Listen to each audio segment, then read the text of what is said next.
Hari Om. Let's start with the prayer. Om Sahana Bhavatu Sahanau Bhunaktu Saha Viryam Karavavahai Tejasvinavadhitamastu Mavid Vishavahai.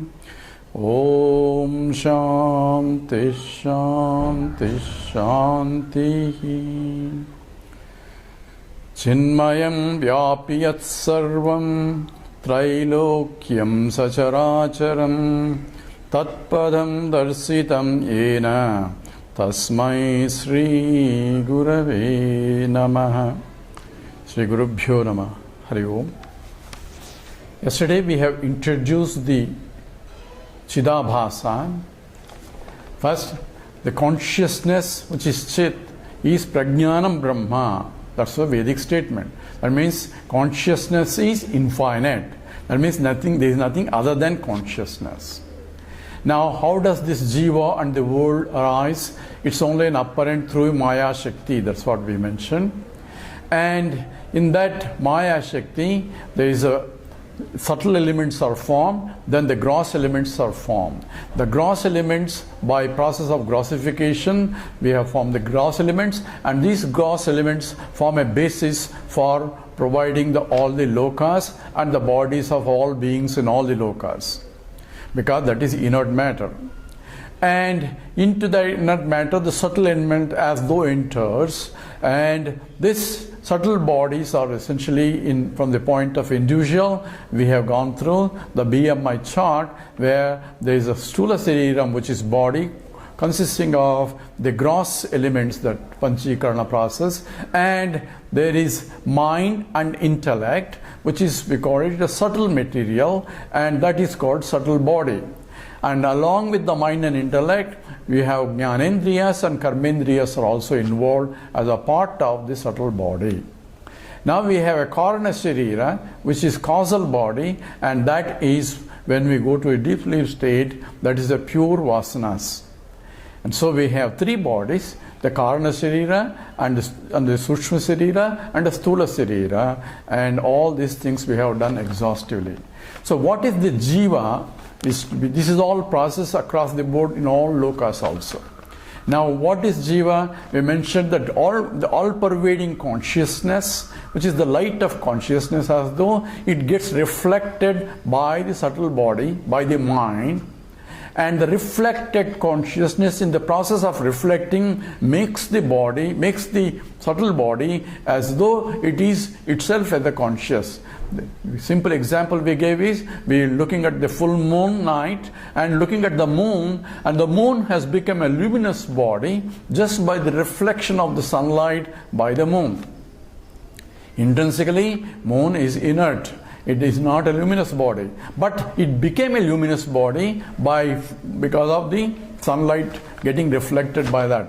In the same way, the light of consciousness, which is all pervading, falls on as though onto the mind, subtle body, and subtle body reflects because it has a capacity to reflect, and that reflection we call it a Chidabhasa. And that further reflection occurs when the thought rises. That reflected light from the mind falls on the thought and then reflected back to the mind, and that's what we call it as knowledge. So thought is nothing but a transformation of what is an object out there through a process of perception. A thought is formed, which is only reflection of what the object is. So the reflection process is occurring all across the board. And the knowledge is also when the light of consciousness falling on the Chidabhasa get reflected, and the reflected light falls on the thought and get reflected back to the mind, and therefore the knowledge of the thought occurs.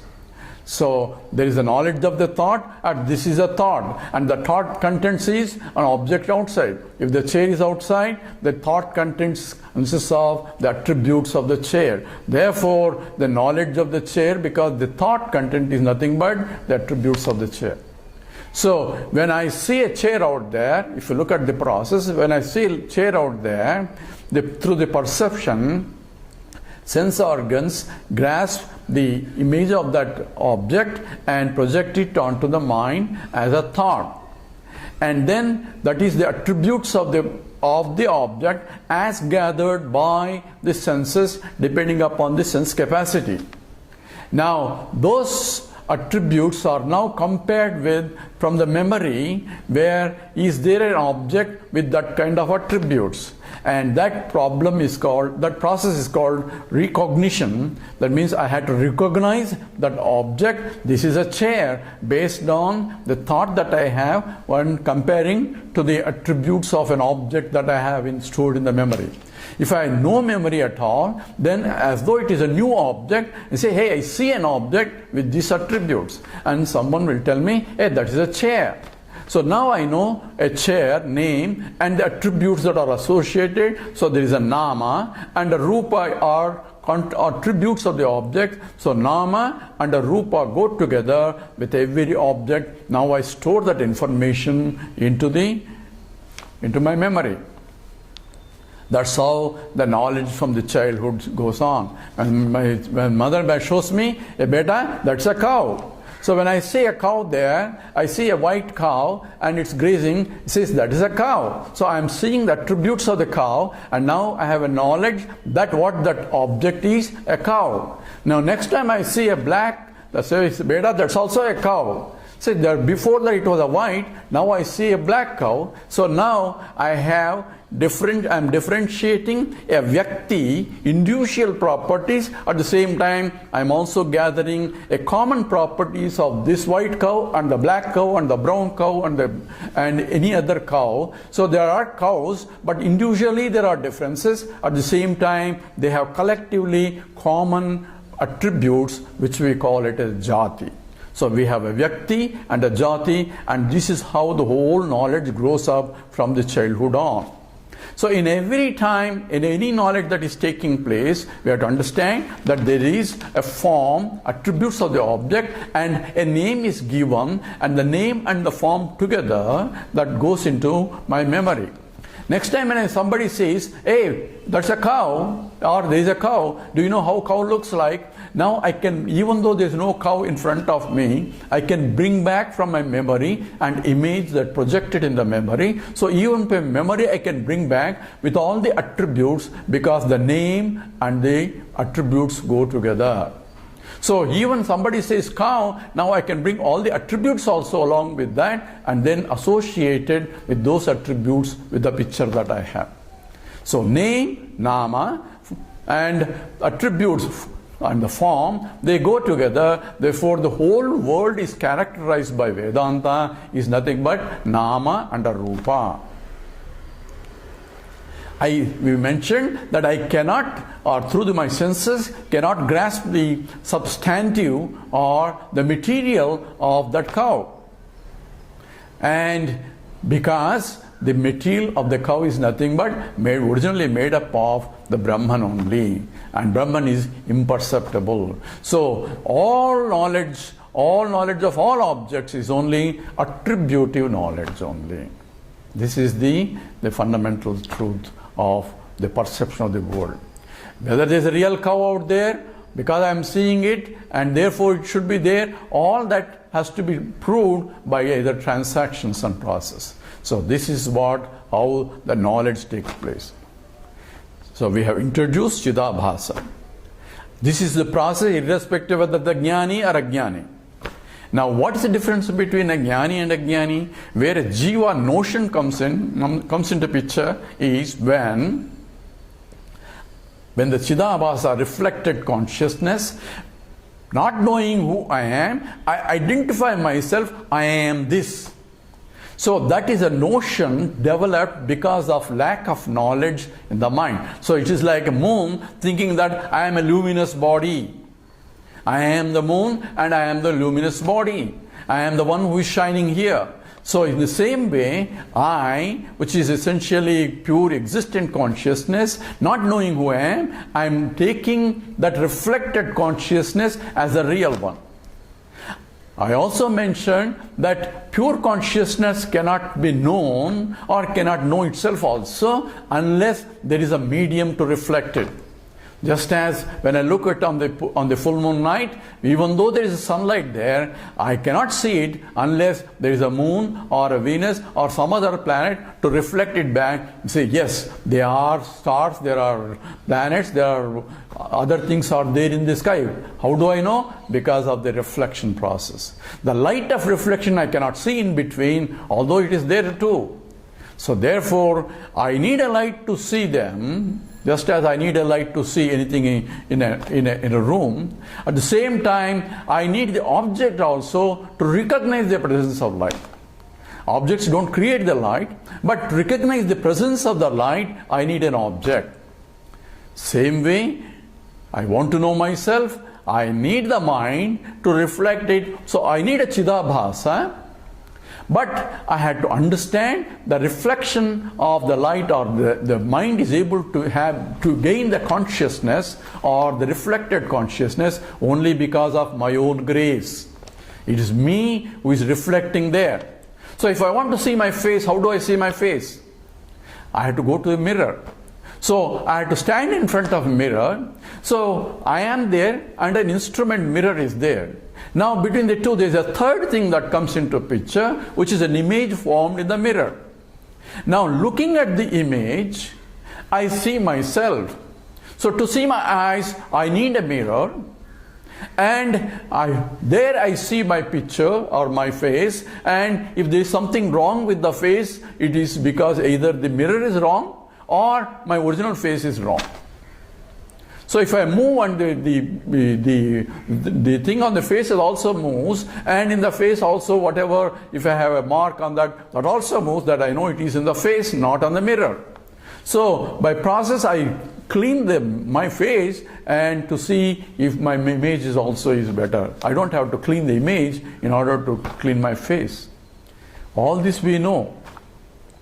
Just suppose, the image thinks that I am the real one, forget that I am the original face that is there in front of the mirror.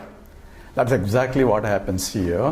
When in the Chidabhasa, when the reflected consciousness, the mind is enlivened by the presence or reflection of the light of consciousness that is falling on it, it takes itself, because not knowing the true nature, mind not having the knowledge that it's only reflecting, just as the moon not having the knowledge that it's only reflecting the sunlight, thinking that it is self-luminous entity.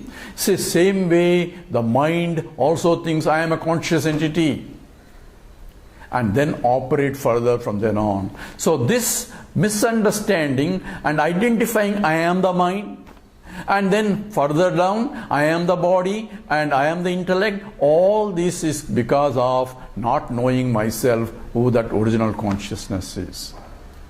Okay, this all has to be. The mind itself is a product of Maya. It's not really real, but apparently real. We have analyzed what exactly is Mithya is. How exactly this identification takes place? Because I forget myself who I am and take myself what I am not as I am. That is the problem.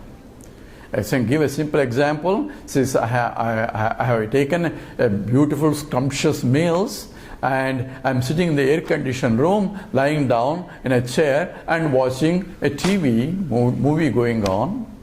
And in the movie, there is a hero and heroine, as usual in all the Indian movies. They get married, they get love, and then they get separated. A villain comes. All those stories are going on, and I see that movie. I got so involved in the movie, identifying myself with the heroes and heroines there, and they are separated. They are running in the forest and getting persecuted and so on. And I am crying here, sitting they are in the hot forest, they are running and they are suffering. But I am in the air-conditioned room, all comfortable. But yet I am crying and identifying with those characters. You see, I feel I am suffering there.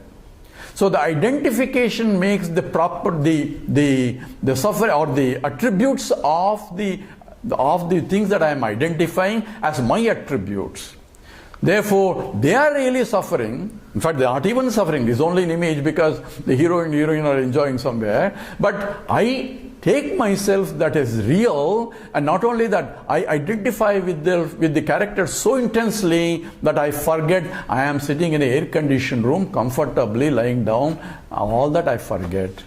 So in forgetfulness, I identify myself with the characters. This is exactly identical. My identification with everything is so intense, the consequence of that is when they suffer, I suffer. You can see that this is an emotional attachment comes into picture. When the baby is sick, physically baby is suffering, but mentally the mother is suffering more because of intense identification with the baby. Why? That is what the nature is. Nature of identification, attachment causes the problem. So I get attached to my body, mind and intellect, identify myself, and that is the Jiva notion. There is nothing wrong with the body, nothing wrong with the mind, nothing wrong with the intellect. Where is wrong? Something wrong is only in my identification with I am the body, I am the mind, I am the intellect. Body, mind, intellect are only equipments for me to use. But when I identify with the body, mind, intellect, I am the body, I am the mind, I am the intellect, then properties of the body, mind and intellect becomes my properties. Or the limitations of the body, mind, intellect becomes my limitations. If the body is fat, I think I am fat. If the body is starving, I say I am starving. And if the mind is unhappy, I say I am unhappy. If the intellect doesn't know, it says I don't know.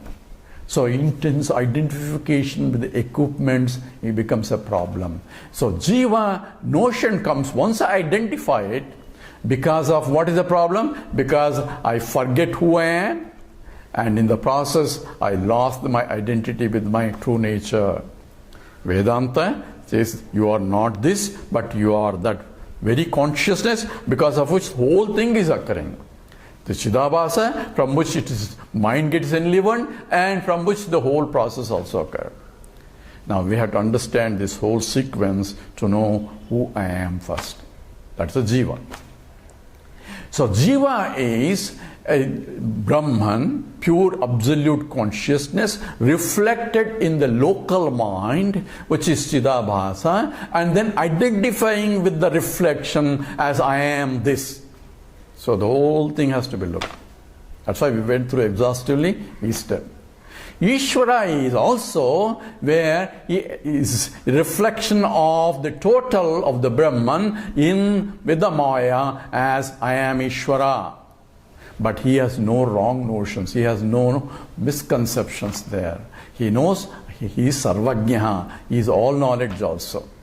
So we have two different, one is the total reflection at the macro level, and at an individual level.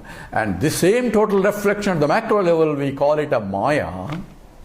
At the individual level, we call it avidya. Avidya means ignorance. And ignorance cannot have a beginning.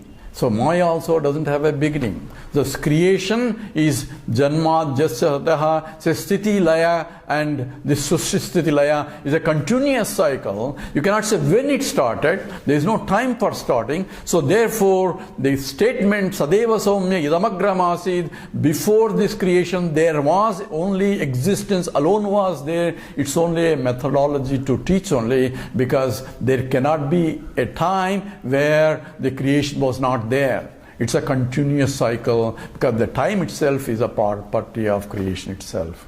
So we also exhausted what exactly time means also. Time involves a sequence of two experiences, and therefore the experiencer, a consciousness entity, has to be pre-existing to note the gap between the two sequential experiences. All that is part of the Vedantic study also.